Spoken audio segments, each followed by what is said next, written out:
കേരളത്തിൻ്റെ ഇന്നത്തെ എപ്പിസോഡിലേക്ക് എല്ലാവർക്കും സ്വാഗതം. നമുക്ക് എല്ലാവർക്കും അറിയാം, ഇപ്പോൾ ട്രംപ് US പ്രസിഡൻ്റായിട്ട് ജയിച്ചതിന് ശേഷം ഞാൻ ഈ അടുത്തിടെ വായിച്ചൊരു ന്യൂസ് ആയിട്ട് എത്രത്തോളം സത്യമാണെന്ന് എനിക്കറിയത്തില്ല. ട്രംപ് പറയുകയുണ്ടായി കാനഡയും മെക്സിക്കോയും ധാരാളം സപ്പോർട്ട്, പ്രത്യേകിച്ച് എക്കോണമി ആവശ്യങ്ങൾക്ക് വേണ്ടി ഒത്തിരി സപ്പോർട്ട് US-നെ ആശ്രയിക്കുന്നുണ്ട്. അതുകൊണ്ട് തന്നെ കാനഡയെയും മെക്സിക്കോനെയും US-ൻ്റെ ഒരു ലാർജർ സ്റ്റേറ്റ് ആയിട്ട് തന്നെ ഉൾക്കൊള്ളണമെന്ന്. അപ്പോൾ നമ്മൾ കൺട്രി അല്ല, US-ൻ്റെ അടിയിലെ ഒരു സ്റ്റേറ്റ് ആക്കണം എന്നുള്ളൊരു ഐഡിയ ഒക്കെ ട്രംപ് പറയുന്നുണ്ടായിരുന്നു. ഇതൊക്കെ എത്രത്തോളം ശരിയാവും ഇങ്ങനെയൊക്കെ ഒരു ആലോചിച്ചപ്പോൾ തന്നെ എനിക്ക് തോന്നി എന്തൊക്കെയാണ് തീരുമാനങ്ങൾ വരുന്നതല്ലേ. ഒരു പൊളിറ്റീഷ്യൻ എന്ന രീതിയിൽ അവർ ജയിച്ചു കഴിയുമ്പോൾ പറയുന്ന കാര്യങ്ങൾ ചിലപ്പോൾ നമുക്ക് പ്രാഗൽഭ്യമാകാത്ത പല കാര്യങ്ങളും കാണും.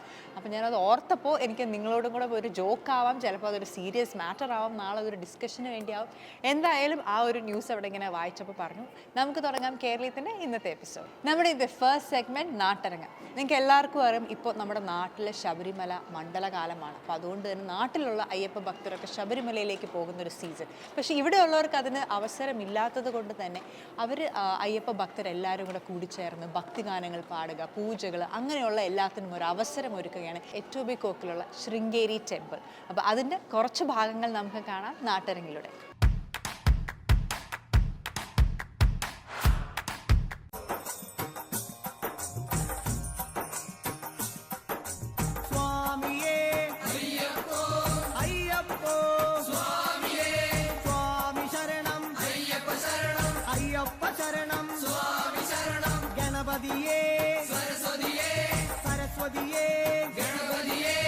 ശൃംഗേരി വിദ്യാഭാരതി ഫൗണ്ടേഷൻ ശാസ്താപ്രീതിക്ക് വേണ്ടി ഞങ്ങൾ കൂടിയിരിക്കുകയാണ്. ശാസ്താപ്രീതി എന്ന് പറഞ്ഞാൽ നമ്മുടെ സുഹൃത്തുക്കൾ പറഞ്ഞ പോലെ അതിന് മുകളിൽ വിവരിക്കാനൊന്നുമില്ല. പക്ഷെ ഒരേ ഒരു കാര്യം നല്ലതാണ്. ഇത് നമ്മുടെ ശാസ്താവെ പ്രീതിപ്പെടുത്താൻ വേണ്ടി വളരെ മുഖ്യമായ ഒരു ഘട്ടമാണിത്. അതിന് സദ്യ, അന്നദാനം എന്ന് പറയും. ഞങ്ങളിത് ആദ്യം തുടങ്ങിയത് 5 വർഷം മുമ്പാണ്. വേറൊരു ഹാളിലായിരുന്നു. ആ ഹാളിൽ 4-5 വർഷം, ഇത് 5ാമത്തെ വർഷമാണ്. ഈ പ്രാവശ്യം ആദ്യം ഞങ്ങൾ നടത്തുമ്പോൾ ആൾക്കാർ, കേരളക്കാർ, മലയാളികൾ ഒരുപാടുണ്ടായിരുന്നു. അത് ഈ കേരള ജനങ്ങൾ കൂടി വരുമ്പോൾ ഞങ്ങൾ വിചാരിച്ചു ഒരു വലിയ ഹാളിലേക്ക് പോകാമെന്ന്. ഈ SVPF ഹാളിൽ നല്ല സൗകര്യങ്ങളുണ്ട്. അവർ താങ്ക്സ് ടു ദം. സാമരൂപിണേ നമഃ, ശ്രീമൂർത്തേ നമഃ, ഓം ദൈത്യമദനായ നമഃ, ഓം കമലേശനായ നമഃ, ഓം കൽപ്പവൃക്ഷായ നമഃ, ഓം മഹാവൃക്ഷായ നമഃ, ഓം വിദ്യാവൃക്ഷായ നമഃ, ഓം വിദ്യുതികായ നമഃ, ഓം സംസാരതാപവൃത്തിത്രേ നമഃ, ഓം പശുലോകഭയങ്കരായ നമഃ, ഓം രോഗഹന്ത്രേ നമഃ, ഓം പ്രാണദാത്രേ നമഃ, കലാപൂർണ്ണ സംയുക്തായ നമഃ, ഓം പരമാത്മനെ നമഃ, ഓം ശ്രീ പൂർണ്ണ പുഷ്കലാംബ സമേത ശ്രീ ഹരിഹര പുത്ര സ്വാമിയേ നമഃ. സ്വാമിയേ സർവദുഃഖഭയങ്കരി സർവദുഃഖഹരേ ദേവി മഹാലക്ഷ്മീ നമോസ്തുതേ. സിദ്ധിബുദ്ധിപ്രദേ ദേവി മഹാലക്ഷ്മീ ശ്വേതാംബരധരേ ദേവി നാനാലങ്കാര മഹാശത്രുവിനാശനം മഹാലക്ഷ്മീ ഭവേ നിത്യം പ്രസന്നവരദാ ശുഭ. ശ്രീ മഹാലക്ഷ്മി അഷ്ടകം സ്തോത്രം സമ്പൂർണം. നമ്മൾ പറയുന്ന പോലെ ശാസ്താപ്രീതി ഈസ് സ്വാമി അയ്യപ്പനെ പ്രീതിപ്പെടുത്തുകയാണ്. എല്ലാ വർഷം ഞങ്ങൾ ഈ പൂജ ചെയ്യും. വി സ്റ്റാർട്ട് വിത്ത് ഗണപതി ഹോമം. അത് കഴിഞ്ഞിട്ട് അയ്യപ്പനെ അഭിഷേകം ചെയ്യും. നെയ്യ് കൊണ്ട്, പഞ്ചാമൃതം കൊണ്ട്, വിഭൂതി കൊണ്ട്, പാല്, ചന്ദനം, തേൻ, ഇതൊക്കെ ചെയ്തിട്ട് മെയിനായിട്ട് ചെയ്യുന്നത് ലക്ഷാർച്ചനയാണ്. പേര് പറയുന്നത് പോലെ ഇറ്റ് ഇസ് 1 lakh സ്തോത്രം ഓഫ് സ്വാമി അയ്യപ്പൻ. അതിനുവേണ്ടി എല്ലാവരും ഇങ്ങനെ വിളക്കുണ്ടാവും, 21 വിളക്ക് നന്നായിട്ട് ഡെക്കറേറ്റ് ചെയ്ത് ഏറ്റി വെച്ചിട്ട് ആ വിളക്കിൻ്റെ മുമ്പിൽ ഇരുന്നിട്ട് എല്ലാവരും അർച്ചന ചെയ്യും. പൂ കൊണ്ട് ചെയ്യും, അക്ഷത കൊണ്ട് ചെയ്യും. അങ്ങനെ ഹരിഹര ബ്രഹ്മാദി പാർശ്വേ പങ്കജ ശംഖപദ്മനിധിഭിഃ സദാ ശക്തിഭിഃ. ഹിരണ്മയേ നമഃ, दुर्गावल्ली नमः दिद्धि नमः दिद्धि नमः दिद्धायै नमः वसुधायै नमः वसुधारिण्यै नमः वलायै नमः प्रियायै नमः उद्धस्थायै नमः महाक्षी नमः उद्धसुन्दर्यै नमः उद्धोद्भवायै नमः सिद्धये नमः स्थैर्यसौम्यायै नमः शुभप्रदायै नमः निर्भवेश्वरदानन्दायै नमः वरलक्ष्मी नमः वसुप्रदायै नमः शुभायै नमः हिरण्यप्राकारायै नमः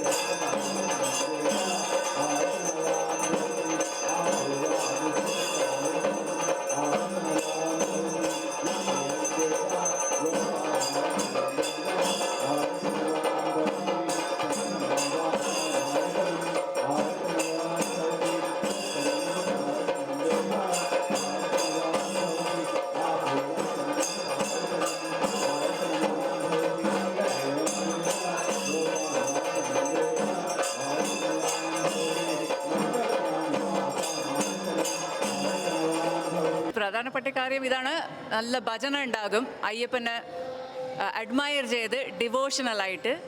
പിന്നെ സദ്യ അയ്യപ്പൻ, അതാണ് ശാസ്താ പ്രീതി, അതിൻ്റെ ഒരു അന്നദാന പ്രഭുവേ.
സ്വാമി ശരണം. നമ്മൾ ഈ പൂജ നമ്മളുടെ സുഹൃത്തുക്കൾ വർണ്ണിച്ച പോലെ വളരെ 5 കൊല്ലമായിട്ട് വളരെ നല്ല രീതിയിൽ നടത്തുന്നുണ്ട്. ഇത്രയും കൊല്ലം നമ്മൾ സ്ഥാപനം ചെയ്തിട്ട് പ്രസാദം പുറത്തുനിന്ന് കൊണ്ടുവരുന്ന ഒരു നൈവേദ്യം മാത്രം സ്വാമിക്ക് ചെയ്യാമായിരുന്നു. ഇപ്പോൾ ഈ കൊല്ലം മുതൽ ഇത്രയും ഒരു ശ്രദ്ധ, ഇത്ര സപ്പോർട്ട് കിട്ടിയത് കൊണ്ട് ഇന്ന് ഈ കൊല്ലം നടത്തുന്ന സ്ഥലത്ത് തന്നെ നമ്മളുടെ പരിചയപ്പെട്ട ഒരാളെ വിളിച്ച് അവൻ ഈ ഹാളിൽ തന്നെ പ്രസാദം ചെയ്യാനായിട്ടുള്ളൊരു ഏർപ്പാട് ചെയ്തിട്ടുണ്ട്. ഇതൊക്കെ ഭഗവാന്റെ വളരെ അനുഗ്രഹം. ഇത് നമ്മൾ ചെയ്യുന്നത് നമ്മൾക്ക് വേണ്ടിയില്ല, ലോക സന്തോഷത്തിനും ലോകം എല്ലാം നല്ലവണ്ണം ജീവിക്കട്ടെ, എല്ലാവരും ഒരു നല്ല ഹാപ്പി ജീവനം ഉണ്ടാകട്ടെ പറഞ്ഞിട്ടാണ് ഈ പ്രാർത്ഥന നടത്തുന്നത്. എല്ലാവരുടെയും അനുഗ്രഹം, എല്ലാവരുടെയും സപ്പോർട്ടും കൊണ്ട് നടത്തുന്നത്. എല്ലാ കൊല്ലം ഇങ്ങനെ നടക്കണം ചൊല്ലി നമ്മളുടെ എല്ലാവരുടെയും പ്രാർത്ഥനയുണ്ട്. നിങ്ങളെല്ലാവരും കേൾക്കുന്നവരെല്ലാം ഇതൊന്ന് പ്രാർത്ഥിക്കണം. എല്ലാവരും പങ്കെടുക്കുന്നുണ്ട്. ഞങ്ങൾ പറഞ്ഞ് ലോക സമസ്ത സുഖിനോ ഭവന്തു, അങ്ങനെയാണ് നമ്മൾ ഈ സങ്കല്പം ചെയ്യുന്നത്. ആ രീതിയിലാണ് നമ്മളെല്ലാം ഈ നടത്തുന്ന പൂജ. ഈ പൂജ ഇൻഡിവിജ്വലില്ല, ഇതൊരു കളക്റ്റീവ് ടീം എഫേർട്ടാണ്. നമ്മൾ തുടങ്ങിയപ്പോൾ വളരെ കുറവ് ആൾക്കാരായിരുന്നു. ഇപ്പോൾ നല്ലവണ്ണം നമ്മൾക്ക് സപ്പോർട്ട് കിട്ടിയിട്ടുണ്ട്. എല്ലാ കൊല്ലം ഇങ്ങനെ വർദ്ധിച്ചു പോകട്ടെ, കൂടുതൽ ആൾക്കാർ സപ്പോർട്ട് ചെയ്യട്ടെ.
അന്നദാനം ചെയ്യും നന്നായിട്ട് ഒരു നല്ല സദ്യ എല്ലാവർക്കും നന്നായിട്ട് ആരോഗ്യത്തെ തരണമെന്ന് ഭഗവാനെ പ്രാർത്ഥിച്ച് എല്ലാവർക്കും ഒരു അന്നദാനം ചെയ്യും. ഞങ്ങൾ ശരിക്കും ഇത് ചെറിയൊരു ഗ്രൂപ്പായിട്ട് ആദ്യം തുടങ്ങിയത്, ഇത്രയും പ്രതീക്ഷിച്ചില്ല. എല്ലാ അയ്യപ്പൻ്റെ ബ്ലെസ്സിങ്സ് തുടങ്ങിയിട്ട് ഇപ്പോൾ ഇത് 5ാമത്തെ കൊല്ലമാണ്. ഞങ്ങൾ തുടങ്ങിയപ്പോൾ ഏകദേശം ഒരു 100-150 ആൾക്കാരെ വന്നിട്ടുള്ളത്. ഇപ്പോൾ നിങ്ങൾക്ക് തന്നെ കാണാം, വി ഹാവ് അബൌട്ട് ഓൾമോസ്റ്റ് 400 ആൾക്കാരെ വരുന്നത് എല്ലാ സ്ഥലത്തു നിന്നും. So we are very happy. ഇതുപോലെ നല്ലപോലെ വളരട്ടെ എന്ന് ഞങ്ങൾ പ്രാർത്ഥിക്കുക.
വൃശ്ചിക മാസവും ഇത് ഒരു വളണ്ടിയർ ഗ്രൂപ്പ് നടത്തുന്ന പ്രോഗ്രാമാണ്. അടുത്ത കൊല്ലം എല്ലാവരും വരിക, പങ്കെടുക്കുക. ഇപ്പോൾ എല്ലാവരും പറഞ്ഞു വിശേഷങ്ങളും കാര്യങ്ങളൊക്കെ. സോ ഞാനൊരു വളണ്ടിയറാണ് ഈ പ്രോഗ്രാമിൻ്റെ. എല്ലാവരും ഉണ്ട്, കുറേ ആൾക്കാർ വന്നിട്ടുണ്ട്. ശാസ്താപ്രീതിയൊക്കെ നമ്മുടെ ടൊറോണ്ടോയിൽ മിസ്സാകലൊക്കെ കിട്ടുക എന്ന് പറയുന്നത് തന്നെ, പങ്കെടുക്കുക എന്ന് പറയുന്നത് തന്നെ ഒരു ഭാഗ്യമാണ്. അടുത്ത കൊല്ലം show up in good numbers, big numbers. എല്ലാവരും വരിക, സപ്പോർട്ട് ചെയ്യുക.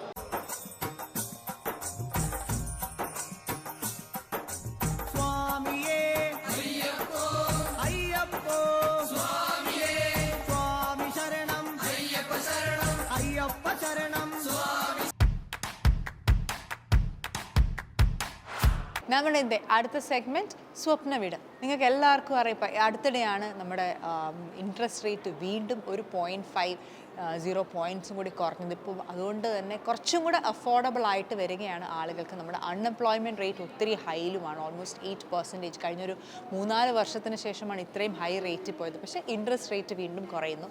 അപ്പം വീട് അഫോർഡബിൾ ആക്കാൻ വേണ്ടിയാണ് ഗവൺമെൻറ് ഇങ്ങനെ പ്രപ്പോസ് ചെയ്തെങ്കിൽ നമ്മുടെ ജോലി കാര്യങ്ങളൊക്കെ ഇപ്പോഴും നിൽക്കുന്നു.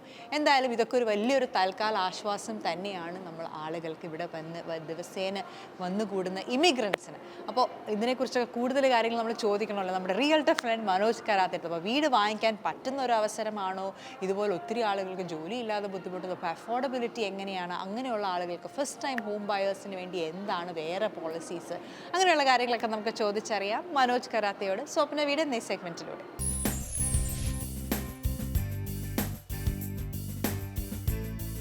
സ്വപ്ന വീട്ടിലേക്ക് എല്ലാവർക്കും സ്വാഗതം. ഇന്ന് നമ്മൾ പറയാൻ പോകുന്നത് 3 വിഷയങ്ങളാണ്. ആദ്യത്തേത് നമുക്കെടുക്കാം. ഈ ഒക്ടോബർ മുതൽ നവംബർ വരെ എന്ത് മാറ്റമാണ് റിയൽ എസ്റ്റേറ്റിൽ ഉണ്ടായിരിക്കുന്നത്? ഈ ഒക്ടോബർ മുതൽ നവംബർ വരെ എന്ത് മാറ്റമാണ് റിയൽ എസ്റ്റേറ്റ് മാർക്കറ്റിൽ വന്നിരിക്കുന്നത്?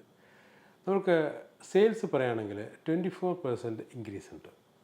ആൻഡ് പ്രൈസ് പറയുകയാണെങ്കിൽ 3.7% ഇൻക്രീസ് ഉണ്ട്. സോ ഇതെന്ത് കൊണ്ടുവന്നു എന്ന് പറഞ്ഞു കഴിഞ്ഞാൽ, you might have seen that interest rate drop 0.75 interest rate drop ആയത് മാർക്കറ്റ് നല്ലൊരു പോസിറ്റീവ് വൈബ് ഉണ്ടാക്കിയിട്ടുണ്ട്. സോ ഇതെങ്ങനെയാണ് നമ്മൾ റിഫ്ലക്റ്റ് ചെയ്യുന്നത് എന്ന് നമുക്ക് നോക്കാം. ഇപ്പോഴും ഈ ഇൻട്രസ്റ്റ് റേറ്റ് ഡ്രോപ്പ് എന്ന് പറയുന്നതും ആൻഡ് മോർഗേജ് പ്രോഗ്രാമിലുള്ള ചേഞ്ച്. ആദ്യം ഞാൻ മോർഗേജ് പ്രോഗ്രാമിലുള്ള ചേഞ്ചിനെ പറ്റി സംസാരിക്കാം. ഈ ഡിസംബർ 15 മാറുന്നൊരു മോർഗേജിൻ്റെ ഈ അമോർട്ടൈസേഷനിലും ഈ ഇൻഷുർഡ് മോർഗേജിലുള്ള ചേഞ്ചസ് എന്താണെന്ന് ഞാൻ ജസ്റ്റ് സെറ്റ് ബൈ സെറ്റ് എക്സാമ്പിളായിട്ട് ഞാൻ പറഞ്ഞുതരാം.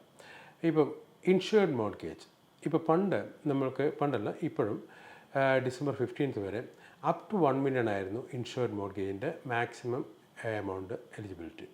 അത് മാറ്റിയിട്ട് 1.5 million വരെ ആക്കിയിട്ടുണ്ട്. ആൻഡ് അമോർട്ടൈസേഷൻ ആണെങ്കിൽ ഇതുവരെ 25 years ആയിരുന്നത് അത് മാറ്റിയിട്ട് 30 years ആക്കിയിട്ടുണ്ട്. സോ ഇതെങ്ങനെ റിഫ്ലക്റ്റ് ചെയ്യുന്നു പറഞ്ഞു കഴിഞ്ഞാൽ, ഇവ നമുക്കൊരു എക്സാമ്പിൾ എടുക്കാം. 1.3 million ഒരു വീട് വാങ്ങുന്ന ഒരാൾ, അവർ ഡിസംബർ 15th കഴിഞ്ഞിട്ടാണ് ചെയ്യുന്നതെങ്കിൽ, മോർഗേജ് ചെയ്യുന്നതെങ്കിൽ, സോ ആദ്യത്തെ 500-ന് മിനിമം ഡൗൺ പേയ്മെൻറ്റ് എന്ന് പറഞ്ഞാൽ 25%, 5% എന്ന് പറയുമ്പോൾ 25,000. And what is A balance? Like 1.3 എന്ന് പറയുമ്പോൾ ബാലൻസ് എമൗണ്ട് എന്ന് പറഞ്ഞു കഴിഞ്ഞാൽ 800,000 ആണ്. ആ 800,000-ന് 10%, so that is 80,000. So total down payment വരുന്നത് 105,000. ആ 105,000 ഡൗൺ പേയ്മെൻറ്റ് ഇടുകയാണെങ്കിൽ നമ്മൾക്ക് 1.3 million വീട് വാങ്ങിക്കാൻ പറ്റും. അതും വിത്ത് 30 years അമോർട്ടൈസേഷൻ. അപ്പോൾ പണ്ടല്ല, ഇപ്പോൾ ഡിസംബർ 15th വരെ അതിന് 260K ഡൗൺ പേയ്മെൻറ്റ് കൊടുക്കേണ്ട കേസിലാണ് നമ്മൾ 105 ഡൗൺ പേയ്മെൻറ്റ് വാങ്ങിക്കാൻ പറ്റുന്നത്.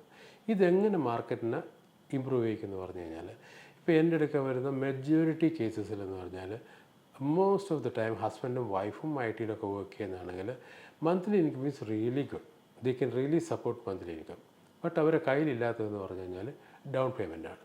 അപ്പോൾ ഈ ഡൗൺ പേയ്മെൻറ്റ് ഇല്ലാത്തത് കൊണ്ട് തന്നെ അവർ ഇൻഷുർഡ് മോർഗേജിലേക്ക് പോകേണ്ടി വരുന്നുണ്ട്.